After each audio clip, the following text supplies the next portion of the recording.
and it's so much more elemental. Again, in that just sense. to say though, now will very soon be then. I know what Whatever you're way saying, but I look mean, at you know, it, you it's could always probably gonna- say over the last close to 20 years or so. I don't know, because the 90s. Okay, so the 90s was a huge, That was a massive huge guitar. year for a huge decade for Yeah. guitars. Yeah. And the noughties was very eclectic generally. So the last decade we were into, and it's all become you know a question of what people are able to do with their facilities in their bedroom. You know, there's not been the money to support that idea.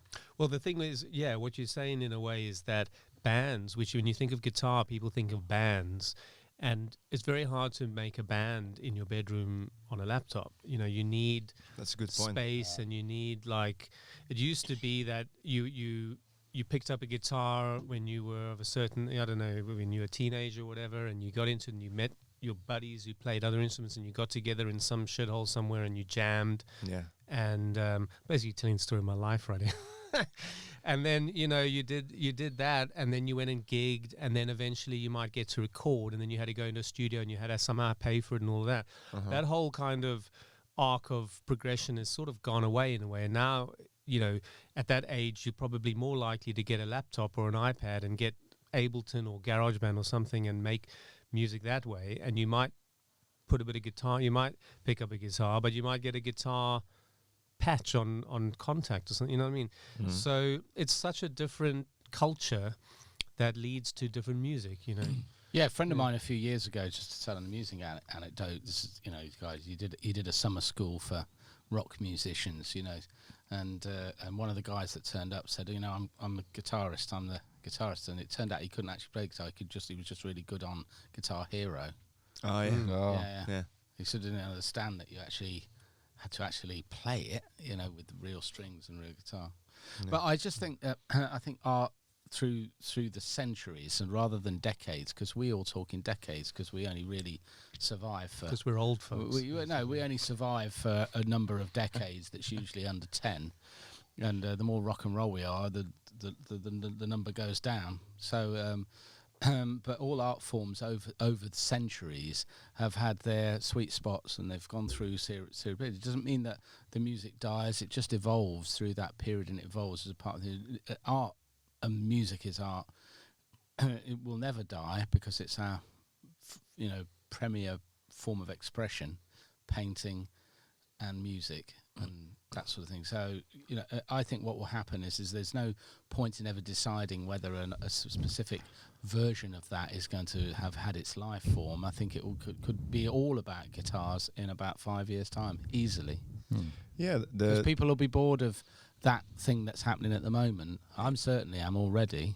I hope that Gavin was describing a really interesting event that it's that's maybe more important, like how the music is created, because when you're in your room and creating it on a computer with the plugins, you know, and you just don't play the instrument, or maybe just, you know, hit a few keys on a keyboard, on a MIDI keyboard, or just on. But that's a financial issue. That's because there's not any money for that.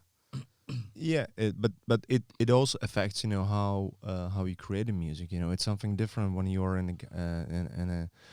a garage, you know, and just blasting, you know, through the amp with your buddies, you know, and when you're in your bedroom, you know, just around the midnight with the headphones. It's, of course, you know, it affects, you know, the kind of music you create.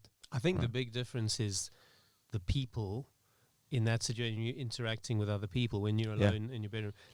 I think that less than interaction. That's the but word. I think that exactly. the interaction is more of an issue than the sound you're making, because I think at the end of the day, if you're an artist and you've got something to say, then whether you do it on a guitar or on a laptop or whatever, it doesn't really matter. Yeah. And I think what people, as punters, as music lovers, and then what people are responding to is less about the actual sound of what's in the background, like the beat or whatever, and it's far more about the kind of intention behind it, and who you are and what you got to say as an artist, and what's your attitude, and how are you grabbing people to make what you've got to say resonate with people. And whether you're doing that with a beat or a keyboard or a guitar, it doesn't in a way matter that much. I think people will gravitate back towards a sound one way or the other. and whether it's, I mean, right now there's definitely sort of in the charts, in the modern charts, is that there's less kind of live band orientated music, but I don't think that's because people don't like that. You're talking about in the singles charts, because in the album charts, it's full of guitar. Sure, and I don't think it's because people don't like that. You know, yeah, we become a little bit conditioned to what sounds like a single and all that kind of thing. But at the end of the day, I personally think that people respond far more to what's behind the music than what's the actual sound on the instrument. Yeah, like what's the vibe? You know what I mean? Yeah, like, what are you actually saying, and what's? But one thing I can say, when Marek and I were in Los Angeles in August last year, we went to see Bush play live at the Greek Theatre. Man, I can tell you, guitar rock is not dead.